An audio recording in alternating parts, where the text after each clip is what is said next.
Bienvenidos a Low Brass Tour, el podcast del trombón y la tuba, y bienvenidos al primer capítulo de este año 2021.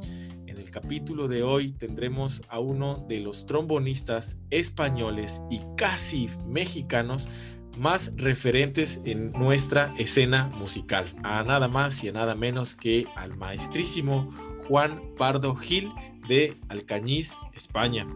Juan es uno de los trombonistas más versátiles que podemos encontrar actualmente en nuestros tiempos, y para darles una idea de cuántos escenarios y cuántas orquestas y cuánta experiencia tiene ese trombonista, Juan ha estado en la Orquesta del Liceo en Barcelona, aquí en México en la Orquesta Sinfónica de la Universidad Autónoma de Nuevo León, en la Orquesta Sinfónica de Guanajuato, en la Orquesta Filarmónica de Jalisco, Aarhus Symphony de Dinamarca, Midwest Symphony Orchestra también en Dinamarca, y actualmente en la Orquesta Filarmónica Nacional de Armenia. Juan es artista de una de las marcas más reconocidas de trombones que hay en nuestro país vecino, en los Estados Unidos. Y bueno, pues sin más preámbulo, Juan, bienvenido a Low Brass Tour. Feliz año. Feliz año, bien hallado. La verdad que un gusto compartir este ratito contigo y espero que pasemos un ratito, pues eso, un rato entretenido y ameno sobre todo, que es lo más importante.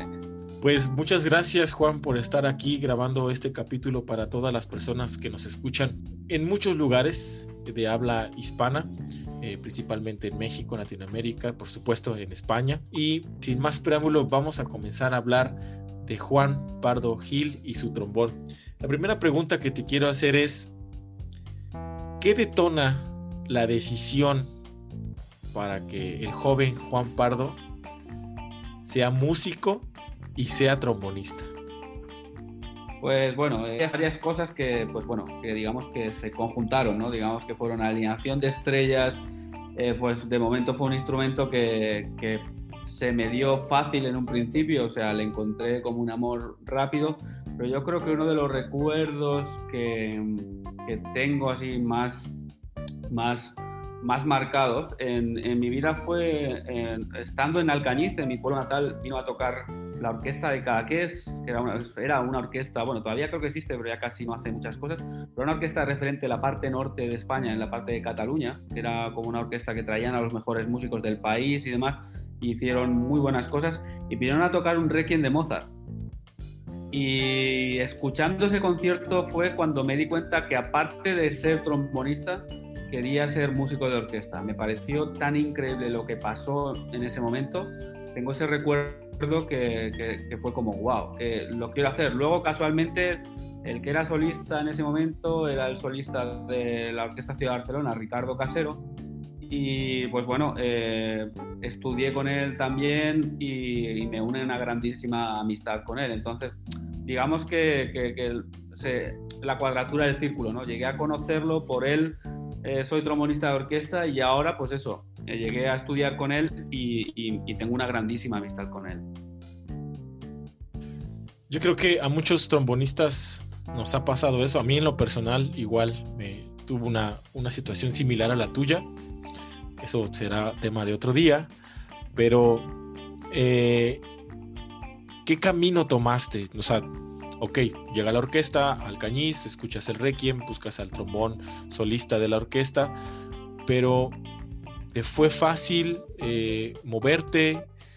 ¿Qué tan difícil fue para ti estar preparándote para lograr tu objetivo de ser un trombonista de orquesta? Es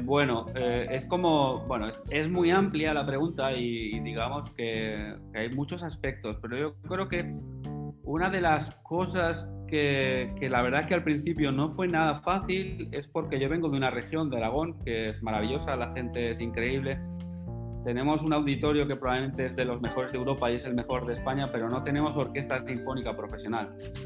Entonces, ¿qué es lo que ocurre? Que cualquier referencia de algún solista o trombón principal o trombonista de orquesta, yo tenía que ir a buscarlo fuera. Entonces tenía que ser Madrid o tenía que ser Barcelona. En ese momento, el profesor que había aquí en el conservatorio, José Vicente Vinuesa, un día me habló y me dijo, mira Juan, si quieres llegar a tocar en orquesta y que creo que es por lo que puedes hacerlo, te recomiendo que vayas a buscar a este señor. Y era este tipo que estuvimos hablando, que tocaba el Requiem de Mozart aquí en mi pueblo, y me dijo, es Ricardo Casero, es la persona que no va a ser solamente un profesor, sino que va a ser también una especie de instructor. Pues en ese caso, pues yo era un niño prácticamente, y bueno, pues agarré mi trombón, me fui al tren a una ciudad que está aquí cerquita, y luego después de 6 horas y media, 7 horas de tren, llegué a Barcelona.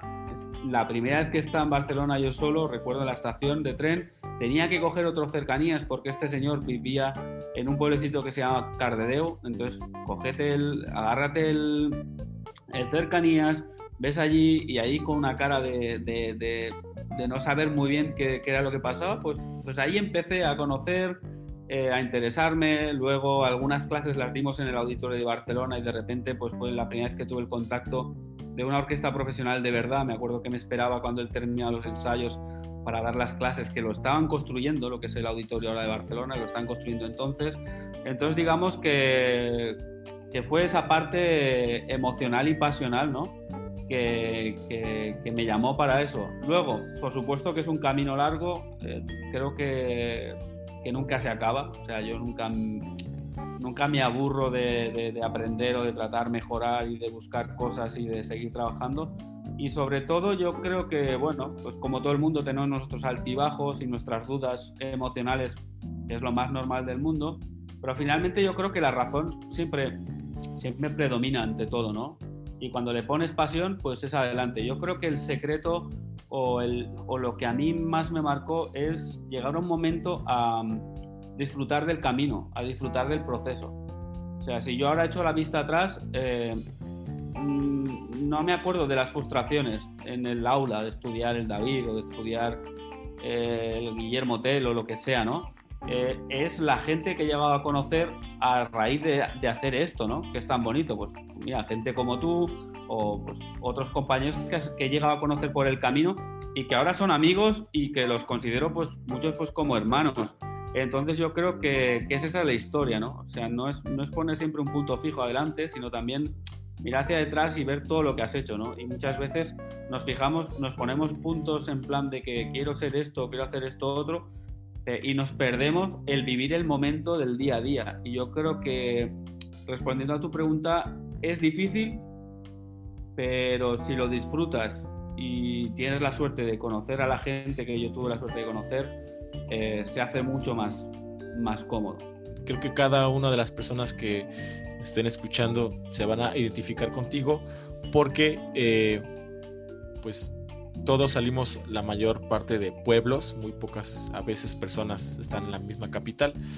Independientemente de eso y de todo lo que uno vive como persona, como ser humano para ser artista, en este caso trombonista, tú te interesaste en la orquesta, pero tú te interesaste por una silla en específico, la del trombón principal, ¿cierto? Así es. Entonces, en este proceso de preparación, ¿tú te mentalizaste para llegar a esta silla o fueron las circunstancias? Yo creo que en un principio, yo tengo una teoría que muchas veces pienso, bueno, esto es una teoría que tampoco no está muy estudiada como aquel que dice, pero bueno, pienso o quiero creer que el instrumento elige a la persona.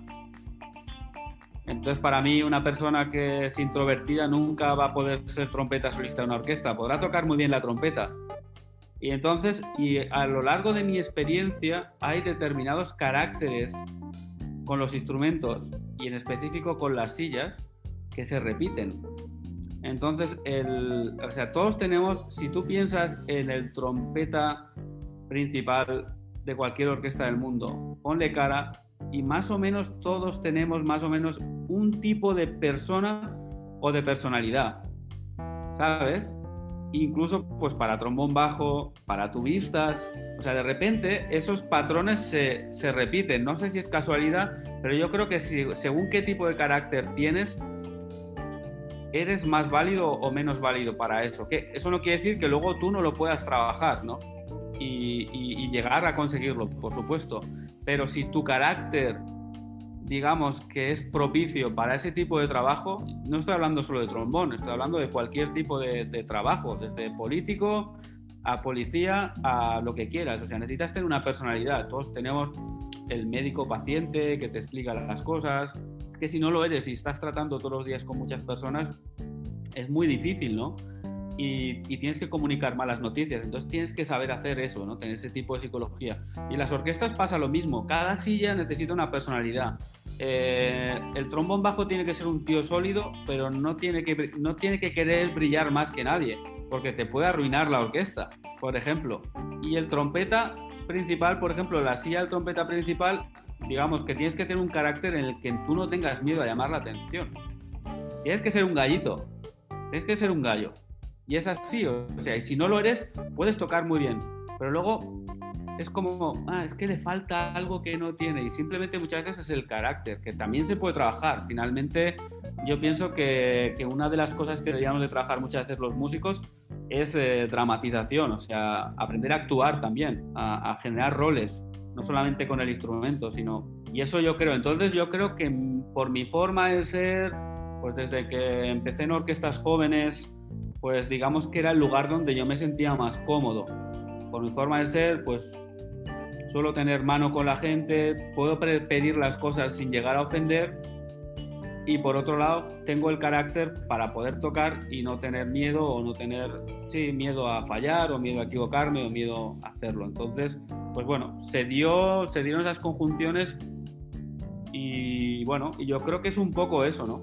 Sí, eso lo vivimos tú y yo trabajando en Filarmónica Jalisco. A mí me consta que eres un excelente líder y que sobre todo hay que ser profesional y saber pedir las cosas, ¿no? Porque a veces también confundimos el tener la primera silla y meter cosas que no van, llámese ego, llámese mala personalidad, entre muchas cosas que se pueden derivar. Respecto a las emociones con los solos, si hablamos de un solo, vamos a poner el más popular del trombón principal, el bolero de Ravel, que todo mundo quiere tocar. En el momento que tú estás en la orquesta, ¿cómo controlas las emociones para no poner en riesgo tu trabajo y el trabajo de la orquesta? ¿Qué trabajo haces previamente y durante la interpretación? Bueno, es muy buena esta pregunta, porque yo creo que es, primero, para llegar a afrontar el solo, yo tengo que tener la seguridad de que ese solo lo tengo controlado sin ningún tipo de problema. ¿Eso qué me supone? Haber hecho un trabajo previo que empezó cuando yo empecé a tocar el trombón, no solamente en el momento del bolero. Si nos vamos acercando al bolero, o sea, yo cuando, por ejemplo, tengo programado el bolero en mi orquesta, pues trato siempre de un par de semanas antes trabajarlo. Distintos tempos, buscar grabaciones, ponerme en situaciones extremas, no calentar y tocarlo. Es como una especie de preparación en la que yo tenga la seguridad emocional de que yo estoy preparado. Cuando lo voy a afrontar en la silla, en la orquesta, yo siempre pienso que el ensayo sirve para eso, para ensayar. Entonces, lo que hago siempre es el lunes tocar el bolero más cómodo y más correcto que yo pueda tocar en ese momento. Estamos hablando de cómo está. A partir de ahí, según cómo vaya sintiéndome, si me siento más cómodo o menos, es donde voy empezando a arriesgar. Y digo, pues aquí quiero bajar aquí al piano. Cuando no te pasa como, por ejemplo, esta última vez que lo hice en mi orquesta, que aparte de lo que yo me exigía, el director en un momento me pidió fraseos. Entonces, pero como yo eso ya me lo había preparado, digamos que estás un poco más listo para eso. O sea, yo creo que todos los trombonistas tocan el bolero. O sea, no es... O sea, cualquier trombonista que está en orquesta puede tocar el bolero y lo puede tocar súper bien. Pero yo creo que muchas veces es eso. Es empezar controlando y ver dónde tienen los límites. Yo me acuerdo o sea, creo que para mí el tocar en orquesta es como tocar dentro de una caja de cartón, tratar de salir pero nunca salir. No sé si me explico. Es un poco eso, para mí es eso. Qué interesante analogía. Y acabas de mencionar dos cosas muy importantes, porque los estudiantes que aún no llegan a la orquesta profesional ven el bolero y piensan que es la boquilla, piensan que es el instrumento, piensan en todo menos en dos cosas que tú acabas de mencionar. Primero, lo emocional. Hay que estar neutrales en ese aspecto, o hay que saber estar sobre la emoción. ¿Tú qué opinas? Yo creo que la respuesta para mí, que más se acercaría a mi realidad, es un poco las dos cosas. Emocionalmente estar preparado, tienes que estar centrado, pero luego tienes que ser capaz de vivir también esa emoción, porque si no sería muy aburrido. O sea, yo, por ejemplo, cuando lo toco, tengo esa emoción tengo esas ganas de tocarlo, tengo las ganas de controlarlo, y digamos que ahí es donde vibran las frecuencias y de repente sucede la magia. Claro. O sea, no por quererlo tocar más fuerte que nadie, más lento que nadie o más rápido que nadie, esas son circunstancias que a veces ni siquiera controlas. Pero en el momento que eres capaz de que la frecuencia de la vibración emocional, de la espera, de las ansias de tocarlo, el exciting, o sea, esas ganas, esos que no son nervios, es como el primer beso que le vas a dar a una chica, ¿no?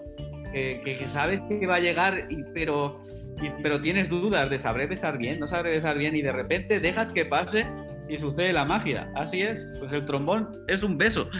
Y la otra cosa que va de la mano, creo, con esto y con la práctica que llevamos diaria, es el análisis. Porque tú mencionas que escuchas diferentes grabaciones, te pones diferentes tempos, te pones diferentes frases. Y es algo que muchos músicos profesionales, por supuesto, aconsejan. La parte académica de sentarte en un escritorio o en un lugar cómodo y ponerte a analizar. ¿Esta parte es importante para ti?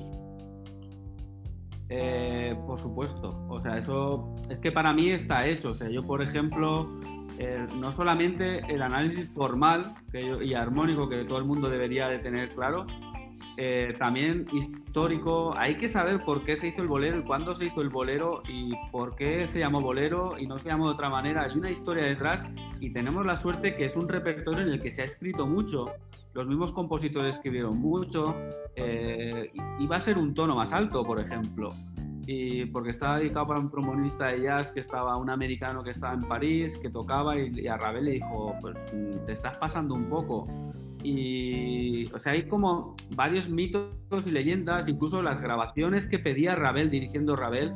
Hay algunos glissandos que no están escritos y no se hacen, pero hay gente que a veces los pide y uno tiene que estar preparado. ¿Y eso cómo te hace? O sea, información es poder.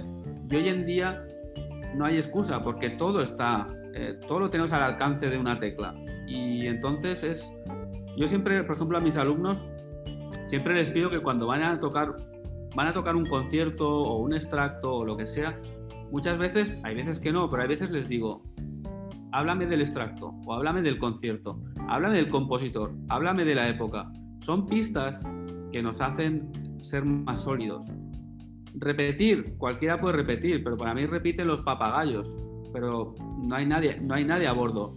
Pero si tú quieres hacer una interpretación, eso ya es distinto. O sea, tú puedes leer poesía y ponerlo en el Google y de repente te lee una poesía, pero tú lo escuchas por alguien que la interpreta, que la vive, la siente y sabe cómo se recitaba en esa época y demás, pues de repente eso es arte. Lo demás es copiar. Sí, y es que aunque la respuesta para ti, para mí pueda ser obvia, aún puedo considerar hipotéticamente que hay jóvenes músicos y músicas que pues piensan que nada más es ir al computador, poner en el buscador bolero de Ravel, trombón primero, descargar la imagen, ¿no? Y ya está, ¿no? Clave de dedo en cuarta, si bemol agudo y lo demás ya es historia. Y es algo que muchas personas no siguen. Y es algo que se ha charlado muchas veces actualmente en la cuarentena, de analizar, de sentarte y pensar en lo que vas a hacer lejos de lo que dices. el análisis armónico y estructural que todo mundo debe de saber es algo importante. Ahora pasemos a otro rubro que tú también te has desempeñado muy bien, y es el rol de solista. Has tenido la oportunidad de ser solista, y ahí tu preparación, ¿cómo es, Juan? Pues bueno, eso ya es como una maratón también, ¿no? Es como, me gusta hacer muchas comparaciones con el deporte, porque muchas veces el deporte lo tenemos muy claro, porque nadie se prepara una maratón corriendo maratones todos los días, pero a veces como músicos parece que tenemos que tocar el concierto todos los días de arriba abajo 14 veces, y si no, no. Entonces, para algo que es tan obvio, de repente, si tú ves cómo entrena un equipo de fútbol, no tiene nada que ver cómo muchas veces nosotros afrontamos la música. Y muchas veces la parte física también hay que cuidarla, y muchas veces no pensamos en que somos deportistas de élite también. Entonces yo hago una preparación en el sentido de que, aparte de lo que hemos hablado, de tratar de conocer la obra y no sé qué y no sé cuántas, que eso por supuesto es algo, primero, decidir el repertorio. A veces no lo decides tú, a veces lo dicen las circunstancias, no siempre tocas el concierto que a ti más te gusta. Pues puede ser que, pues yo hice la Arutunian y era porque era el centenario de la Arutunian, y yo hice en Armenia porque es armenio, entonces era, o sea, yo no lo conocía. De hecho, además fue un reto porque no hay muchas grabaciones, y es un concierto muy pesado. Entonces, pues, ¿qué es lo que hice? Pues trabajarlo muy concienzudamente, quizá no tanto como Lindbergh, que Lindbergh dice que un compás por día, pero así debería de ser. Y pues eso, trabajando los tempos, sintiéndome cómodo, cómo lo quería tocar. Y luego, por ejemplo, una cosa que a mí me funciona muy bien es hacer ensayos a piano. O sea, pasar el concierto antes de tocarlo, un mes antes, tengo que tener el concierto perfecto con un pianista. Y después ya pasarlo a la orquesta. Y aquí ya estamos hablando también de invertir, ¿no? Porque sí, es que muchos músicos, o algunos, no vamos a generalizar, piensan que es nada más imprimir la partitura, comprar la partitura y llegar a la orquesta, pero tú mencionas algo muy importante, que es correrlo antes con el piano. ¿Por qué? ¿Cuál es el porqué? Vamos a decirles el porqué específico. El porqué específico simplemente es porque tienes que ponerte en la situación. Tocar con el piano a veces es un poquito más incómodo porque el volumen sonoro no es tan grande. Entonces son como retos en los que te permite estar un mes antes listo para hacerlo. Y entonces cuando te pones con la orquesta, todo ese trabajo ya lo tienes, pero eso sí, tienes que buscarte un buen pianista, tienes que pagar al pianista, tienes que hacer una inversión de tiempo, y ahí es donde ves si realmente puedes hacerlo o no puedes hacerlo, a un mes vista. Y llegas a la orquesta, ¿y ahora qué pasa para Juan? Primer ensayo. Llegas a la orquesta y normalmente siempre quieres más ensayos, pero el director no te da más ensayos, porque eres el solista, y si puedes hacerlo con 2, mejor, y si es con 1, mejor todavía, porque normalmente pues hay mucho repertorio y el concierto de solista no es lo que más se trabaja, porque bueno, depende más de ti. Entonces, lo que trato es siempre hacer una lectura de arriba abajo y andar sobre los problemas, bueno, no problemas, sino si hay algún tipo de descoordinación o alguna sugerencia que tengo muy específica. Eso es el primer día. Entonces decido trabajar, pues es un enlace, el tempo va un poco lento, lo quiero un poco más rápido, cosas muy, muy particulares. Ese es el primer día, la toma de contacto. Entonces ya pienso lo que quiero trabajar al segundo. Entonces ya hago un trabajo en el segundo ensayo, un trabajo un poco más específico por movimientos. Ni siquiera toco ya el concierto arriba abajo. Le dedico un ratito al primero, un ratito al segundo y un ratito al tercer movimiento en este caso. Y luego el general, que muchas veces no es necesario. Si creo que no es necesario, no me canso, no hago la mañana un concierto no toco por la mañana el concierto y por la noche lo vuelvo a tocar, porque trato de estar lo más fresco posible. O sea, el concierto ya me tiene que salir. Y durante esos días, por ejemplo, en la semana que tienes ensayo con orquesta, tú como solista, en la mañana ensayas, ¿qué haces por la tarde? ¿Lo vuelves a correr o haces otra cosa? no sé, vas a la playa o... Trato de hacer otra cosa. Trato Cocinar. de dejarlo más fresco. Cocinar, Pardinis. danzar, Pardinis Open. No, y trato de hacer algo que sea totalmente distinto. O sea, el concierto ya está resuelto. O sea, si tú tienes que trabajar algo por la tarde, ese día es tarde ya. Claro. Y cambiando un poco de tema, pero tiene mucho que ver con lo que estamos hablando, ahora que nos cayeron estos 100 días de cuarentena por COVID-19, pues muchos trombonistas muchos músicos nos regresamos a casa, no teníamos actividad constantemente y salió algo a la luz que son los básicos de la cuarentena por Juan Pardo. ¿De dónde sale esta idea de los básicos de la cuarentena de Juan Pardo? Bueno, pues tú viviste, ¿cómo se llama? Parte del proceso viene un poco también de ahí. Si recuerdas Redlands 2017, claro. Yo hice un warm-up el día después de mi recital por la mañana y recuerdo que vinisteis con los del staff y los del staff con atriles y yo no traía partituras, o sea, para mí los calentamientos son de memoria, o sea, ejercicios básicos que todos conocemos. Y la gente se enfadó bastante, hubo algunos que incluso se marcharon, porque era que eso que no les pusieron una partitura. Trombonistas famosos también. Así es, y se marcharon. Y bueno, a raíz de eso y algunas otras masterclasses que me ha tocado, mucha gente me pedía que escribiese los ejercicios que hago de rutinas diarias. Tú ya conoces que yo para eso soy un poco... Me gusta trabajarlos mucho y llevar un poco al extremo. Y pues esta cuarentena me lo tomé como una cuarentena egoísta. Fue una cuarentena para mí.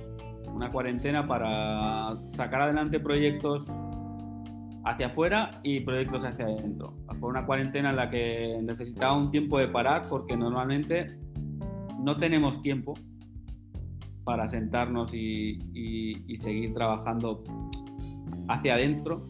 Siempre estamos hacia afuera, creando, tocando, escuchando y demás. Pero de repente esta cuarentena me valió para eso, ¿no? Para hacer un trabajo hacia adentro. Y ese trabajo hacia adentro me pidió eso, hacer algo que tuviese que ver con el trombón, pero sin llegar a tocarlo. Entonces fue eso, fue una combinación de ejercicios con extractos orquestales en los que yo trabajé durante esa cuarentena. ¿Qué alcance has tenido con los básicos de la cuarentena? Digo, porque actualmente es un libro impreso, ¿cierto? Así es. ¿Cuántas personas tienen aproximadamente estos básicos de la cuarentena contando a tu servidor? A mi servidor. Pues estaremos en torno alrededor de los 100 libros. Pues sí, yo viví parte de esto en Redlands, como lo mencionas, fue una experiencia única. Bueno, aparte que nos divertimos guay allá en Redlands, la pasamos muy bien. Y bueno, el recital que tú diste fue muy interesante porque fue también el repertorio fue muy lejano a lo que en el ITF estaban acostumbrados a escuchar, ¿no? Obras originales para trombón. ¿Por qué le apuestas al repertorio operístico en el trombón? Bueno, porque para mí el trombón es como el fonador de nuestra voz, ¿no? Es como, entonces, y siempre creo que muchas veces nos olvidamos de cantar. Y tocamos notas, y tocamos arriba, y tocamos abajo, y luego, sin embargo, una línea melódica simple, bonita, que digamos es lo que la gente compra, nos olvidamos de hacerlo. O sea, estamos muy puestos en tocar las charlas de Monty, que sí que es muy difícil y muy espectacular, pero no dejan de ser ejercicios de malabares. Los ejercicios de malabares es sentarte, hacerlos hasta que te salgan. Pero luego, de repente, yo escuchaba discos de Maurice André tocando esos lentos de las sonatas de Marcello, del concierto de Boe y tal, y lo tocaba tan bonito, algo tan sencillo. Y yo decía, por esto es por lo que pago, por esto es por lo que quiero ser músico. Lo demás son artes circenses, por supuesto, con entrenamiento se puede todo, pero gente que le pone algo más, eso es lo difícil, ¿no? O sea, cocinar rápido, todo el mundo puede cocinar rápido, pero cuando tú tomas la sopita de tu mamá que está hecha con cariño, que lleva sus horitas, el producto que tú lo reconoces, eso no se paga con nada y te recuerda a tu casa. Por eso, pues, eso es por lo que tú comes, por lo que te recuerda, no por un jocho en un carro que en ese momento tienes hambre y te lo comes. Y fíjate que yo creo que más de una persona que te sigue en tus redes sociales, pues nunca ven un trombón, lo único que ven es comida. ¿Qué asociación tiene tu gusto por cocinar con la música? Porque está Pardinis. Debo de decir que Pardinis es tu restaurante móvil, o sea, donde tú vives es Pardinis, ¿cierto? Así es. Hay Pardinis, franquicias por todo el mundo, pero siempre consisto yo. Si no está la estrella Michelin, no sirve. Pues bueno, o sea, la cocina para mí, primero, me sirve como una parte creativa que no tiene nada que ver con el trombón, pero la cocina tiene tempo, tiene ritmo, tiene armonía de sabores, o sea, tiene mucho que ver con la música y tiene técnica. O sea, cocinar, si quieres cocinar bien, tienes que tener un mínimo de técnica. Entonces, digamos que para mí me permite ser creativo y me permite, por ejemplo, resolver un platillo en 4 horas. Sin embargo, tú para resolver la orquesta una sinfonía necesitas pues 4 días. Entonces lo que me hace es eso, me permite esa parte creativa en la que yo hago, deshago, vengo, tal, no sé qué, no sé cuántas. Utilizo técnica, utilizo el tempo, utilizo la armonía de sabores para combinaciones y luego encima lo puedo ofrecer también pues como a ti te ha tocado, y amigos y compañeros y gente querida, y de repente pues lo pasamos. Lo importante como la música, ¿no? Lo peor es que te vas. Eso es lo peor a más de un trombonista que escuche este podcast y sepa que eres tú y haya probado un platillo de Pardinis. A mí ya se me está haciendo agua la boca, sinceramente, de esa paella con tinta de calamar que ¡puf! Qué buena, ¿eh? Qué buena. Pero bueno, habrá que hacer un capítulo de Pardinis y el trombón. Hombre, sí, eso ahí nos da los mejores momentos. Y ya para ir cerrando esta amena charla contigo, Juan, 2 preguntas. ¿Cómo ves actualmente la escena del trombón a nivel mundial? ¿Y tú qué crees que vaya a pasar con la escena musical debido a lo que estamos viviendo actualmente? Son preguntas difíciles, pero bueno, yo creo que fuera del trombón, o sea, creo que quiero generalizar un poquito más porque yo creo que es en general en la vida, es que todo lo queremos muy rápido. Nos hemos convertido en una sociedad que consumimos todo, lo queremos todo rápido y lo queremos ya. Y vuelvo al guiso de nuestras mamás, ¿no? Son guisos de mucho tiempo, cocción lenta, tradicional. Entonces yo creo que no hay que nunca perder esa esencia. Yo creo que sí, ahora pues gracias a la tecnología la información es muy rápida. Ahora conoces qué se toca en Australia en el segundo que aprietas el botón, estás sabiendo qué está sonando allí, o en Australia o en China, conoces repertorios, conocemos un montón de intérpretes a nivel mundial, pero no perdernos que es un proceso y que hay que disfrutarlo, que para llegar ahí, cuando vemos el video es el producto final, pero no vemos el proceso. Y ese proceso también hay que aprender a disfrutarlo. Y yo creo que vivimos una sociedad en la que todo tiene que ser rápido, todo tiene que ser mágico, y si no es mágico y rápido no sirve. Y no todo tiene que ser así. O sea, tenemos la contrapartida de que sí, que la información viene rápida, viene fácil. Cualquiera ahora tiene un celular y puede consultar, mandar un email, puede hablar con cualquier parte del mundo, como ahora estamos hablando nosotros, que eso es maravilloso. Pero el proceso final, que es esta entrevista, es un proceso muy largo, en el que nos conocimos, trabajamos juntos, vivimos una serie de cosas y hay ese tipo de complicidad, ¿no? No es yo me pongo delante de la pantalla y soy el tipo más entrañable del mundo. O sea, hablando una cosa parecida, con el trombón yo creo que pasa un poco igual, que la gente está acostumbrada a eso. Tiene que ser rápido, tiene que ser que venga un tipo, me diga lo que necesito y ya. O sea, los cambios de chip, los cambios de cosas los hacemos nosotros y cada uno es un mundo y se tiene que conocer. y uno se conoce hacia adentro, no hacia afuera. Y es una sociedad que yo creo que, a pesar de que se medita más, de que el yoga y una serie de historias que ya empiezan a ser no tan novedad, pero yo creo que nos hemos perdido ese momento de estar con nosotros y vivir ese proceso. Y como trombonistas también, ¿no? Queremos tocar más rápido, más fuerte pero luego perdemos nuestras identidades. Somos copias de copias de copias y al final la copia siempre tiene fallo, ¿no? Eso por ahí. Y luego, con el tema musical, pues yo creo que también tiene que cambiar. O sea, con el tema de la pandemia, con el tema de que quizás socialmente, siendo que somos muy sociales, hay restricciones, yo creo que, pues bueno, hay que reinventarse, hay que aprovechar como gente como tú, pues con este tipo de cosas, de tener un poco una voz un poco más fuerte, ¿no? Y estar más en el mundo de la social media, ¿no? Que claro, que corres el peligro también de como cualquiera puede gritar, tanto en las redes sociales, también uno tiene que tener mucho más filtro, mucho más criterio. Yo me acuerdo que cuando yo era joven, para enterarme de lo que pasaba tenía que ver el noticiario en la televisión o leer un periódico.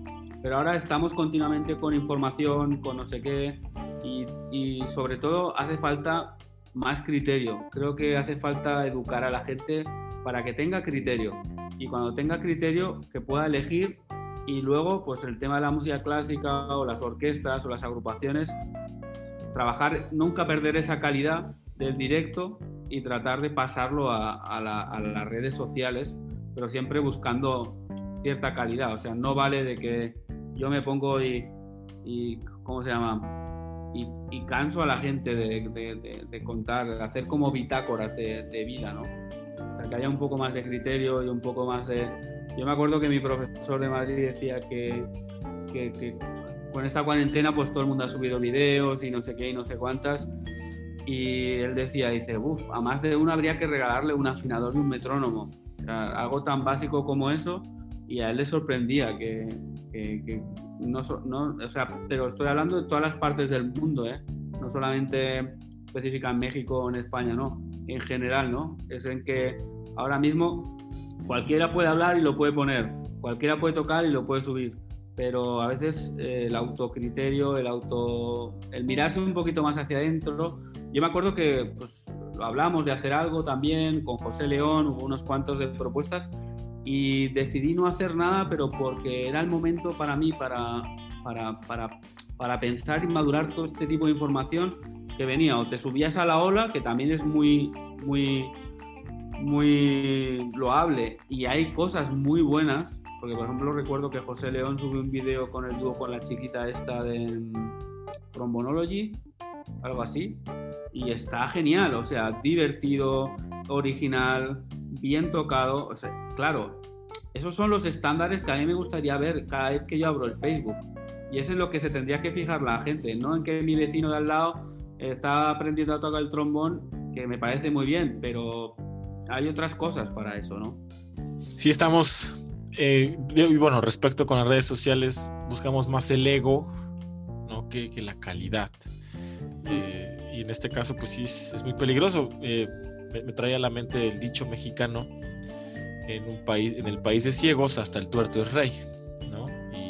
Y bueno, ahora en unas charlas que hace un director muy importante, bueno, en México, con los directores mexicanos más reconocidos, y en la introducción de su charla sale un audio que dice: ahora todo mundo ya enseña dirección orquestal, por ejemplo, ahora que soy director o me estoy formando como director.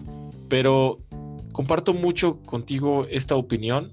Hay que ser muy cuidadosos y, sobre todo, como lo dijo José León en un capítulo de Low Brass Tour, hay que tener mucho cuidado con el contenido que subimos a nuestras redes sociales, porque ahora las orquestas y las instituciones culturales están viendo las redes sociales de las personas para ver a quién pueden contratar después de que pase todo esto, probablemente, ¿no?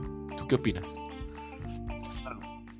O sea, todo va a cambiar, el sistema de contrataciones está cambiando todo, o sea, todo es más social y ves a la persona. pero por lo visto, pero lo que pasa es eso, que nos acostumbramos a que la red social debería ser la fachada del edificio. Y en este momento yo creo que estamos en un punto, es que es el patio trasero, donde uno guarda los trastos, donde uno, ¿sabes? Es la sensación que me da, no se cuida y ahora se ha convertido en una manera de relacionarnos, tanto profesional como personalmente, ¿no? Entonces, sí, José tiene toda la razón, o sea, hay que cuidar el contenido, porque el continente lo hace muy fácil, estoy en mi casa y le hago una foto en el sofá y no sé qué, y todo vale, pero claro, si queremos ser algo más, hay que ser creativo, hay que ser propositivo y bueno, y trabajar un poco hacia adentro, creo yo, o sea, no tan hacia afuera, ¿no? Sí. Juan, otra cosa que agregar, algo más que decirle al público del Low Brass Tour. Hagas lo que hagas, no te quite las bragas.